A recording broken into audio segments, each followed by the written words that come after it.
17절 그러므로 살아가는 자들아 너희가 이것을 미리 알았은즉 무법한 자들의 미혹에 이끌려 너희가 굳센 데서 떨어질까 삼가라. 18절 오직 우리 주 곧 구주 예수 그리스도의 은혜와 그를 아는 지식에서 자라가라. 영광이 이제와 영원한 날까지 그에게 있을지어다.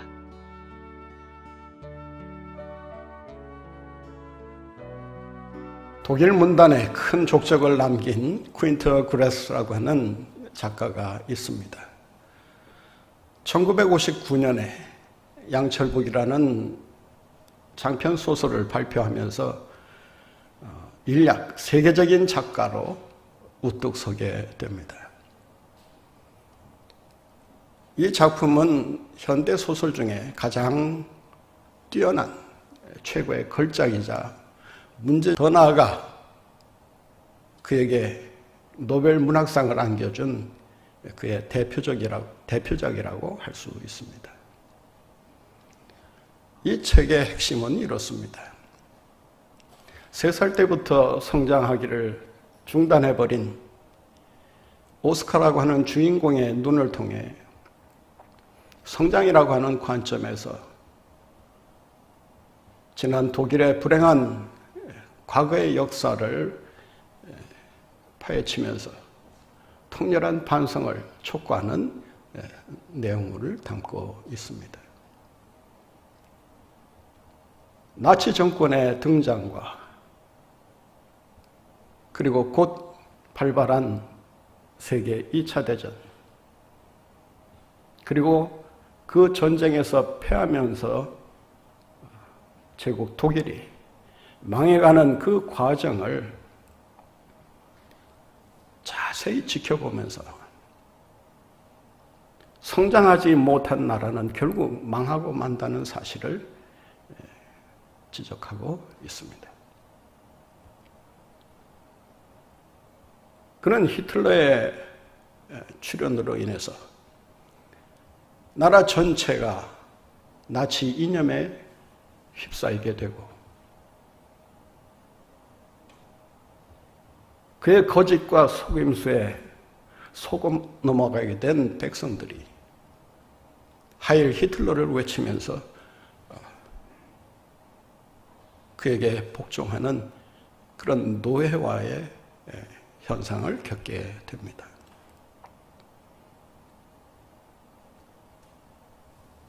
그의 위선과 그의 속임수와 그의 조작과 그의 농단과 선전선동을 지켜보면서 그의 실체가 어떠한가를 꿰뚫어 보게 됩니다.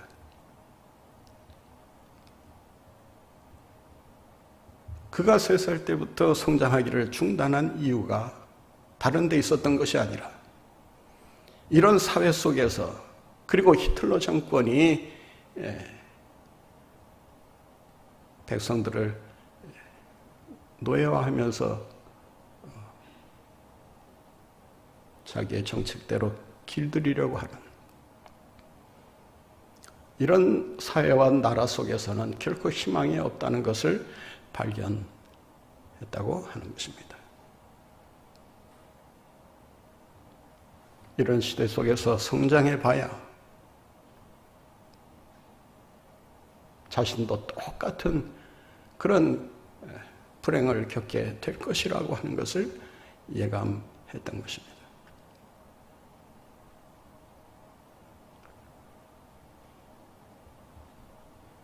나라가 성장하지 못할 때 어떠한 결과를 가져오는가를 독일의 역사에서 배우게 됩니다. 오늘날 이 정부가 행하는 어설프기 짝이 없는 부닥거리와 같은 정책들을 보면서 과연 이 나라의 미래가 있을까 걱정하지 않을 수가 없습니다. 쏟아내는 정책들마다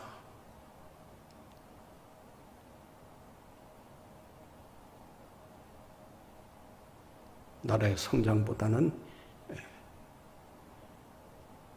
자신들의 권력욕에 사로잡혀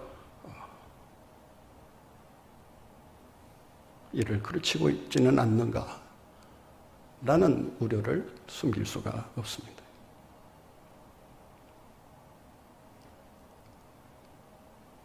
모든 성장 동력을 원천적으로 봉쇄하고 끊어버리려고 하는 이러한 시도들이 어떤 의도에서 비롯되었는가는 알 수 없겠습니다만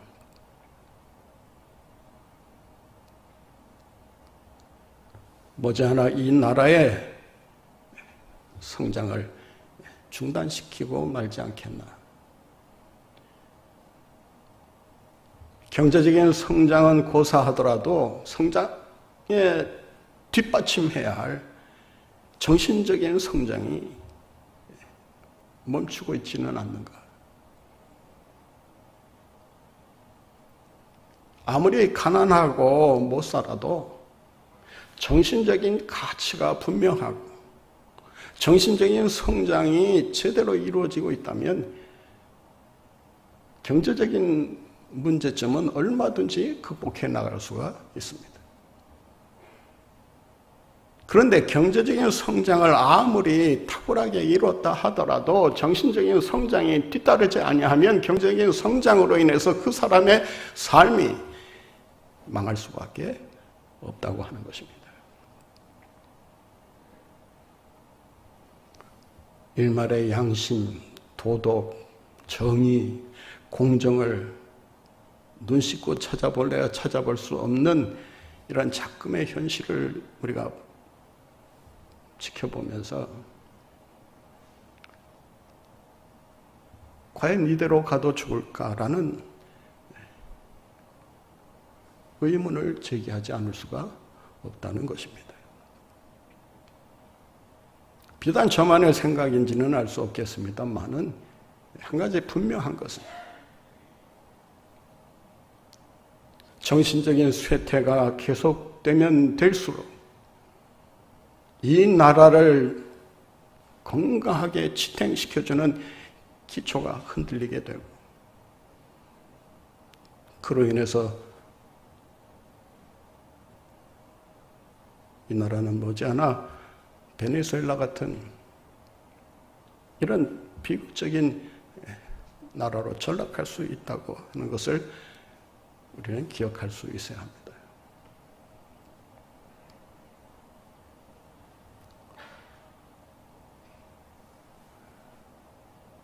실로 안타까운 것은 뭐 경제적인 성장이야 그렇다 치더라도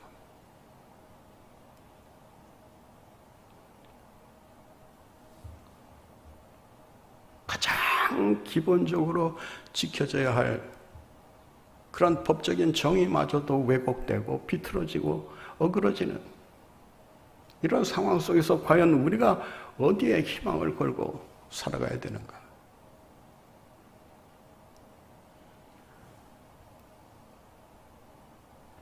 나라의 성장이 멈출 때 제가 말하는 성장은 경제적인 성장만이 아닙니다. 정신적인 영적인 성장이 멈출 때 과연 어떤 결과를 초래하게 될 것인가?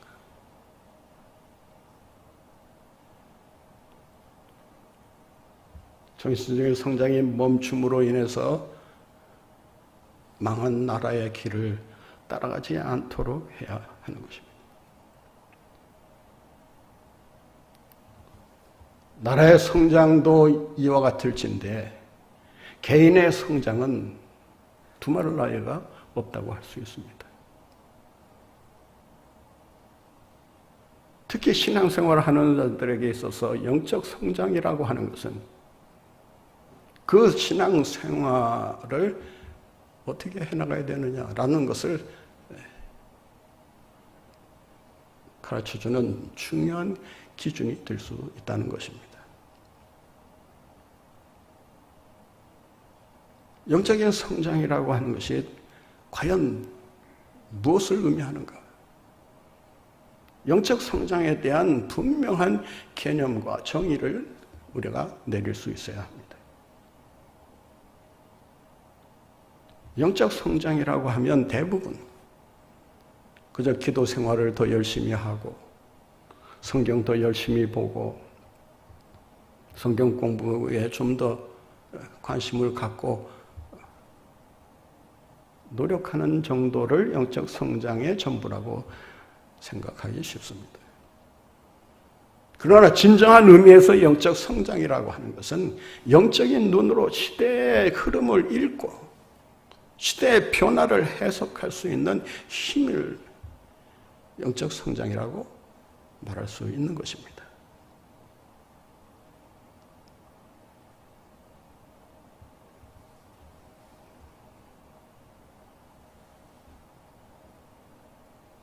양철북에 나오는 주인공은 성장하지 못한 채 점점 주저앉는 도기를 바라보면서 생일 때 선물로 받은 양철북을 찢어지도록 두드리면서 경고의 신호를 냅니다. 나치 이념의 위험성에 대해서, 그리고 전체주의의 위험성에 대해서, 그리고 전쟁의 위험성에 대해서 정신 똑바로 차리고 살아야 한다는 것을 그 양철북을 두드리면서 알려주는 역할을 합니다. 그런데 그 양철북의 소리를 듣는 사람은 아무도 없습니다. 그 양철북의 그 북소리가 무엇을 의미하는지조차도 알지 못한 채 히틀러에 세뇌되어 무작정 멸망의 길로 따라갔다는 것입니다. 그들이 듣지 못한 이유는 분명합니다. 지도자들을 비롯해서 백성들의 귀가 닫혀 있었기 때문입니다. 오늘날 양철북의 소리가 과연 어디서 들려오고 있는가? 교회 강단에서조차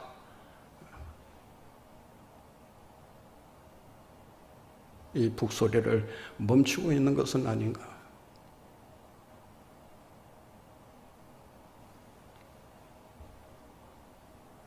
깊이 반성해야 할 것입니다.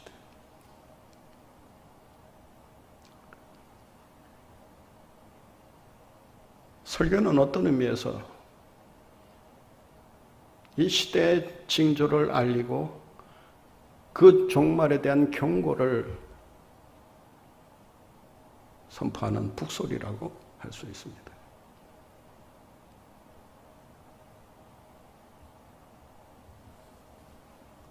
현실을 떠난 신앙은 아무런 의미가 없습니다.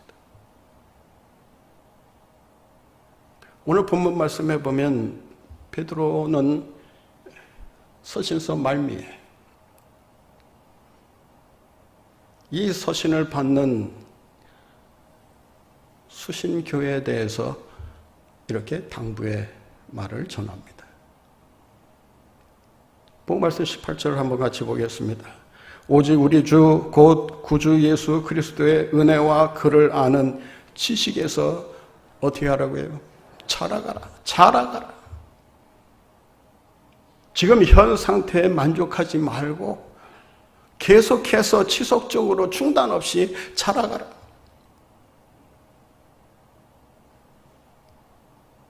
종말의 때가 가까워오고 있는 이 시점에서 하나님의 사람들이 영적 성장에 힘쓰지 아니하면 종말의 때 다 넘어질 수밖에 없다.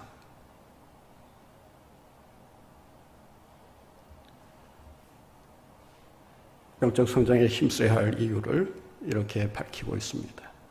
본말씀 17절을 같이 봅니다. 그러므로 사랑하는 자들아 너희가 이것을 미리 알았은즉 무업한 자들의 미혹에 이끌리게 될 것이다. 무업한 자들의 미혹이 여러분을 넘어뜨리려고 할 때 그때 어떻게 하겠느냐?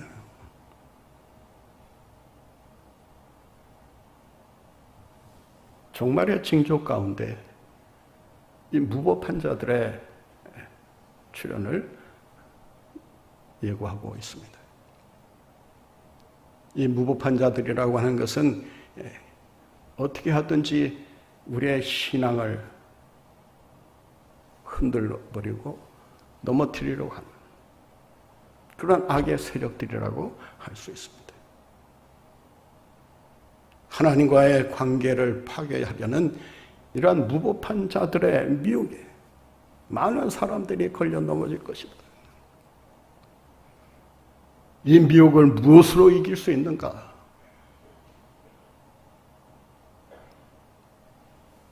오늘 오후에 신천지에 대한 이단 강의가 있겠지만 믿는 사람들조차 이단 사이비에 쉽게 휘말리는 이유가 뭔지 아십니까? 영적으로 성장이 있지 않기 때문에 그렇습니다. 영적으로 성장해 있다면 그들의 감언이설에 쉽게 넘어가지 않을 것이며 영적인 분별력을 통해서 그들의 괴계를 사전에 박살낼 수 있을 것입니다. 그럴듯한 말로 미혹하는 저들의 주장에 귀를 기울이고 뭔가 있는가 보다, 뭔가 새로운 이야기를 하네라고 하면서 쉽게 넘어가는 이런 불행한 일이 있어서는 안 될 것입니다. 영적 성장이 안 돼 있는 사람은 미혹을 하더라도 미혹을 당하는지 미혹을 하는지 분간을 못합니다. 그러니까 넘어가는 거 아닙니까? 그러니까 신앙을 배신하는 거 아니겠습니까?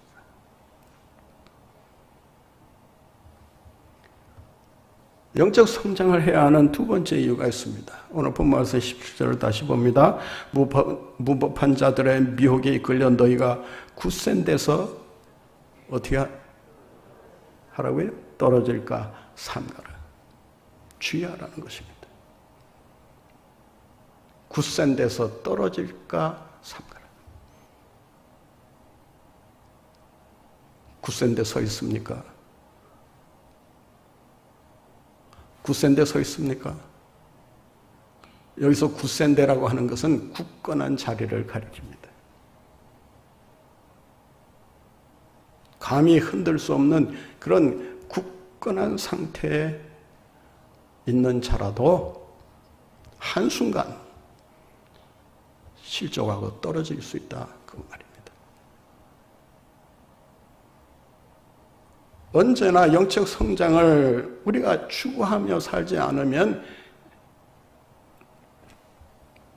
굳건한 데서 떨어질 위험성을 항상 가지고 있기 때문에 끊임없이 자라가는데 힘써야 하는 것입니다.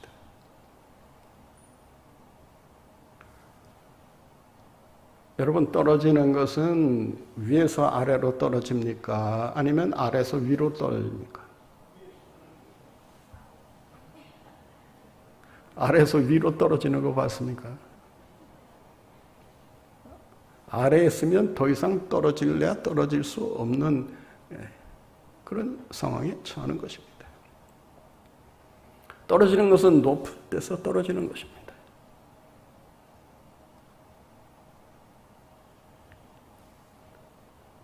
한순간 삐끗하면 나락으로 떨어질 수밖에 없는 것이 우리의 신앙생활이요, 영적 생활이라고 할 수 있습니다.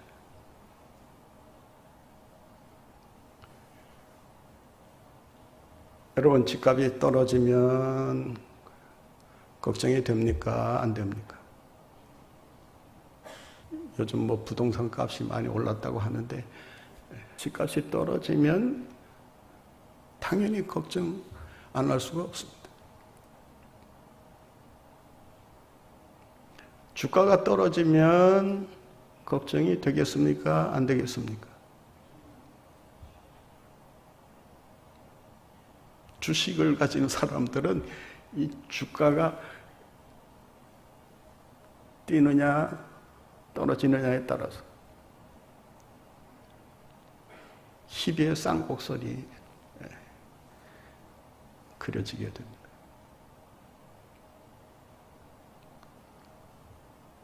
여러분의 지위가 떨어지는 것에 대해서 걱정하십니까? 안 하십니까? 당연히 걱정합니다. 지위가 떨어지고 집값이 떨어지고 주식값이 떨어지는 것에 대해서는 우리가 불철주야 걱정하면서 정정긍긍하며 지나면서도 영적 성장을 이루지 못하고 힘겹게 높은 곳으로 올라갔다가 한순간에 떨어지고 마는 이런 불행을 경험할 때 사람들은 걱정하기보다는 그냥 무덤덤하게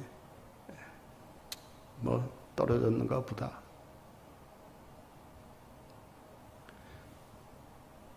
영적 성장에 대한 무관심이 우리의 성장을 가로막는다는 것을 기억해야 합니다.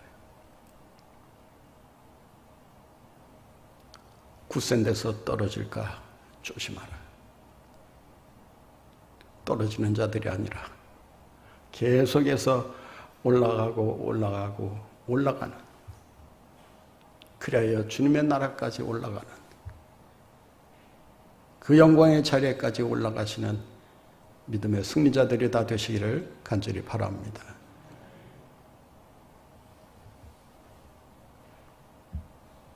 우리가 영적으로 성장해야 되는 이유가 있습니다. 영적으로 성장해야만 주님께서 우리를 자유자재로 사용하실 수가 있기 때문입니다.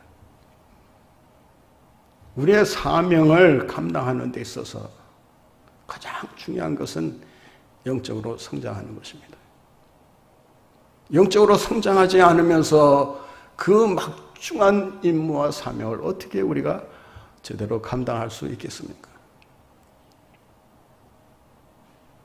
마음만 먹으면 어느 때라도 할 수 있는 것이 아닙니다. 반드시 주님께서 우리에게 맡기신 사명을 감당하기 위해서는 영적으로 성장해야 합니다. 자라가야 합니다. 주님께서 어떤 사람을 쓰시는가? 분명합니다.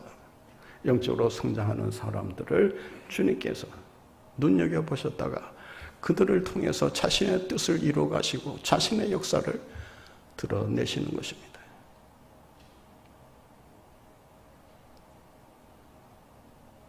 그릇은 간장 종지만 한데 그 간장 종지만한 그릇에다가 아무리 맛난 음식을 부어 놓은들 그 그릇에 얼마나 담기겠습니까?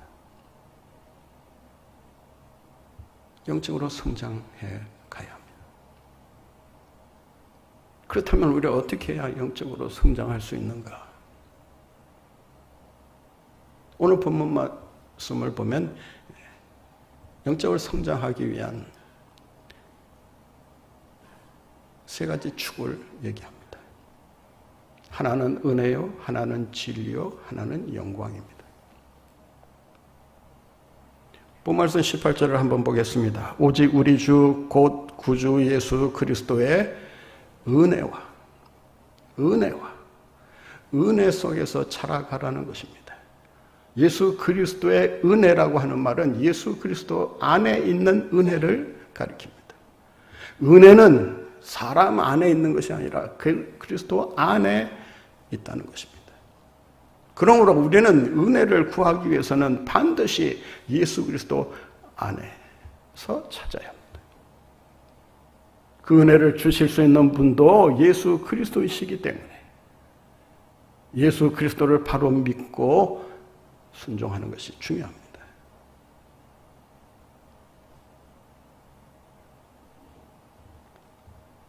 영적 성장은 은혜 없이는 결코 이루어질 수 없다는 것을 알아야 합니다.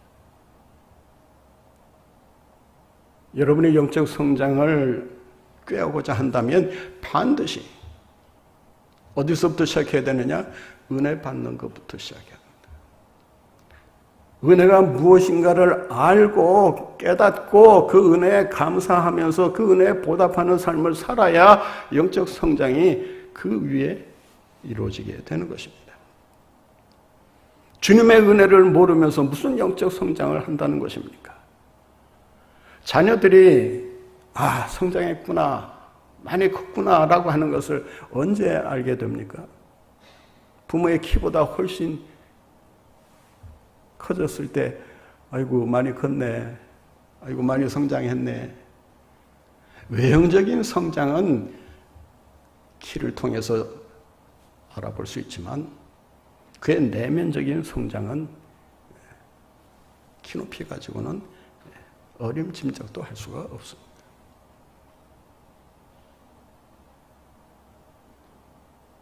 아이가 진정한 의미에서 성장했구나라고 하는 것을 언제 알게 되는가? 부모의 은혜에 감사할 때 그 증거가 나타납니다. 늘 원망하고 불평만 하던 아이가 언제부턴가 부모의 은혜에 감사하면서 우리를 위해서 이렇게 헌신해줘서 감사해요.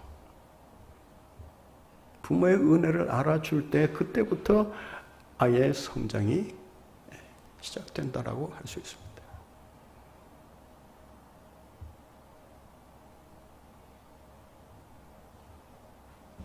부모가 가장 기분 좋을 때가 언제인지 아십니까? 그 희생을 알아줄 때 아닙니까? 그 은혜에 감사하는 마음으로 효성을 다할 때 부모의 마음에 큰 행복감이 깃들게 되는 것입니다. 부모가 나한테 해준 게 뭐가 있다고? 이런 철딱선이 없는 말을 수시로 내뱉는 자녀는 아무리 나이를 먹어서도 성장했다고 말할 수가 없습니다. 부모가 잘해줬을 때만이 아니라 부모가 나를 책망하고 꾸짖고 매를 댈 때 그때도 참 부모의 은혜가 감사하구나.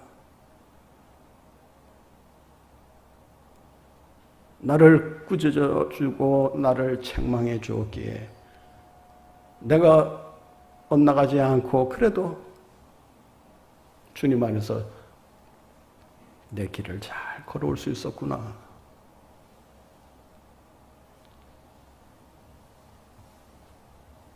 보통의 경우 자녀들의 마음에는 두 가지 감정이 공존합니다. 부모에 대한 감사의 마음과 함께 부모에 대한 섭섭한 마음이, 때로는 원망스러운 마음이 같이 공존합니다.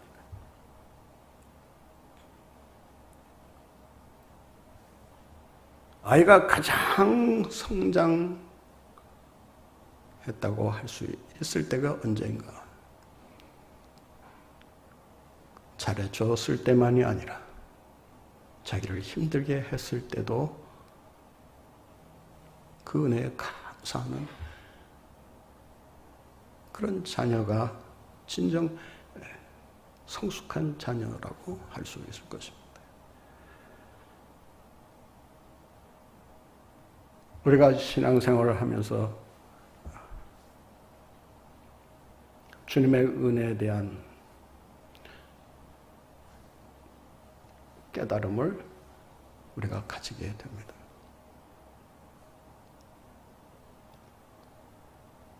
주님이 내 인생에 개입해 오셔서 나를 잘 되게 하시고 성공하게 하시고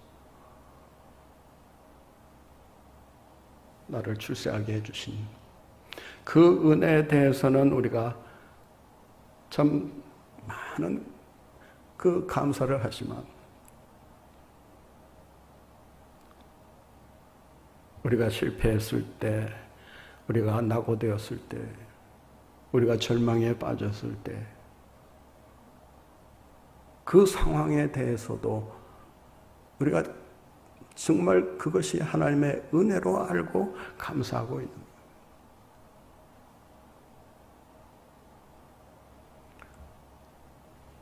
우리의 신앙생활이 이 미성숙한 자녀들처럼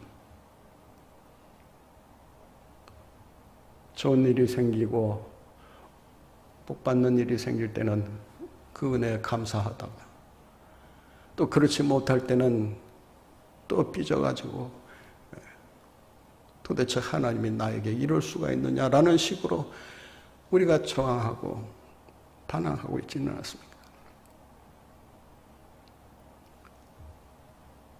우리가 코로나 시대를 맞이해서 이 코로나를 어떻게 우리가 바라봐야 되는가?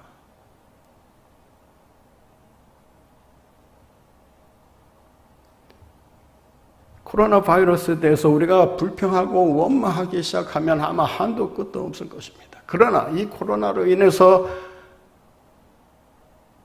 보다 주님을 가까이 하게 되었다면, 그리고 믿음 안에서 바로 서려고 애를 쓰게 되었다면, 그리고 영적 성장을 위한 열정이 생겼다면, 바이러스가 은혜가 아니고 무엇이겠습니까? 신앙의 최고의 경지는 내게 닥치는 고난과 시련을 환난이라도 그것을 하나님의 은혜로 해석하고 그 은혜로 받아들이는 것입니다. 고린도전서 12장에 보면 사도 바울이 육체의 가시를 놓고 하나님 앞에 3번 간구하고 있는 그런 장면이 등장합니다.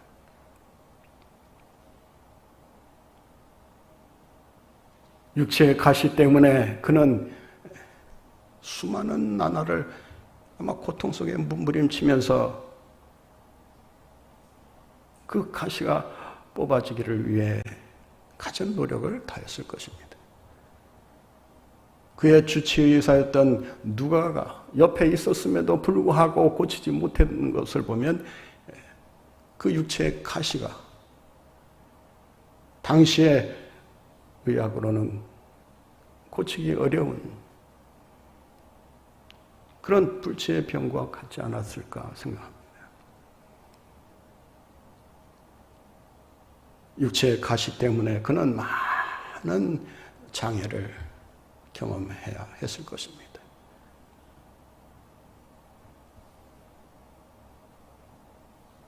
그것을 놓고 기도하는 가운데 주님의 음성을 듣습니다. 내 은혜가 네게 족하다.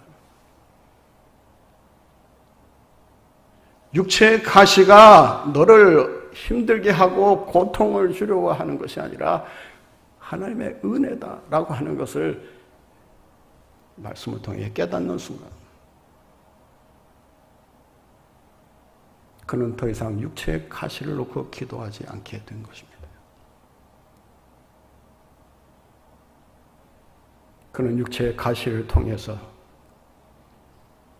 자신을 연단시켜 정금같이 쓰시려는 하나님의 뜻을 발견할 수 있었기에 그는 육체의 가시를 오히려 은혜로 해석하면서 그 은혜에 감사했던 것입니다. 사랑하는 성도 여러분, 여러분에게 닥치는 인생의 시련과 역경, 여러분의 삶을 불편하게 하고 힘들게 만들고 앞길을 가로막는 그런 장애물이 될 수 있을 것입니다. 그러나 하나님은 그 장애물을 통해 여러분에게 새로운 길을 여신다는 것을 기억하시고 그 은혜에 감사하면서 고난 속에서 승리하는 삶을 살아가시는 여러분들 모두가 되시기를 바랍니다. 이 은혜가 있어야 합니다. 영적 성장을 위해서는 두 번째 축이 있어야 합니다. 본 말씀을 다시 한번 보겠습니다. 구주 예수 그리스도의 은혜와 그를 아는 지식에서 자라가라. 그를 아는 지식에서 자라가라. 한번 따라해 보실까요? 그를 아는. 제가 그를이라고 하면 여기서 말하는 그는 예수 그리스도를 가리키기 때문에 여러분은 예수 그리스도를 이렇게 따라하셔야 됩니다. 다시 한번 해보겠습니다. 그를 아는 지식에서 자라가라. 무슨 지식? 예수 그리스도를 아는 지식. 성경 지식에서 자라가라고 얘기하지 않습니다. 성경 지식을 많이 알고 가지고 사는 것도 중요하지만 성경 지식을 많이 안다고 해서 영적 성장이 저절로 이루어지는 것이 아닙니다. 성경 지식을 통해 예수 그리스도를 아는 지식을 가질 수 있어야 합니다. 여러분, 성경 지식을 아는 거하고 많이 아는 거하고 예수 그리스도를 아는 지식을 잘 아는 거하고 차이가 뭔지 아십니까? 같은 말이다, 틀린 말이다, 비슷한 말이다. 어느 쪽입니까? 일부 때 물어보니까 비슷한 말이지요 그러더라고요. 비슷한 말처럼 들릴 수 있습니다. 그런데 엄밀히 따지고 보면 성경을 많이 아는 것과 예수 그리스도를 아는 지식은 별개의 문제입니다. 아무리 성경 지식이 탁월하고 많이 안다 하더라도 예수 그리스도에 대한 지식이 전혀 없을 수가 있습니다. 그러므로 우리는 영적 성장을 말할 때 성경 지식이 얼마나 많으냐를 가지고 얘기해서는 안 됩니다. 성경 지식을 통해서 예수 그리스도를 아는 지식을 얼마나 많이 가지게 되었느냐를 물어야 하는 것입니다. 여러분은 예수 그리스도를 얼마나 잘 알고 계십니까? 예수 그리스도를 아는 지식을 가지고 신앙생활을 하고 계십니까? 아니면 성경 지식만 잔뜩 머릿속에 들어있어서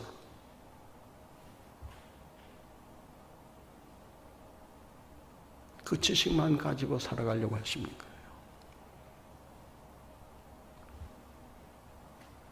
예수 그리스도를 아는 지식이 있어야 합니다. 도덕 종말의 때를 우리가 승리하며 살아가기 위해서는 예수 그리스도를 아는 지식을 통해 하나님의 뜻을 발견하고 시대의 변화를 분별하고 그리고 시대를 움직이는 변화시키는 힘을 능력을 가져야 하는 것입니다. 이 세상을 변화시킬 수 있는 힘, 우리의 인생을 변화시킬 수 있는 힘은 다른 데 있는 것이 아니라 예수 그리스도를 아는 지식에 있다는 것을 여러분들이 기억하시고 이 지식을 통해서 여러분의 삶을 변화시키고 이 세상을 변화시켜 나가는 능력이 있는 하나님의 사람들이 되시기를 바랍니다. 우리가 영적으로 성장해 가려면 그 영광의 나라를 바라봐야 합니다. 이 세상을 바라보는 것이 아니라 마지막 때에 주님께서 우리에게 주실 그 영광을 바라보면서 그 자리를 사모하며 기대하며 나아가야 하는 것입니다. 오늘 본 말씀 18절을 다시 한번 보겠습니다.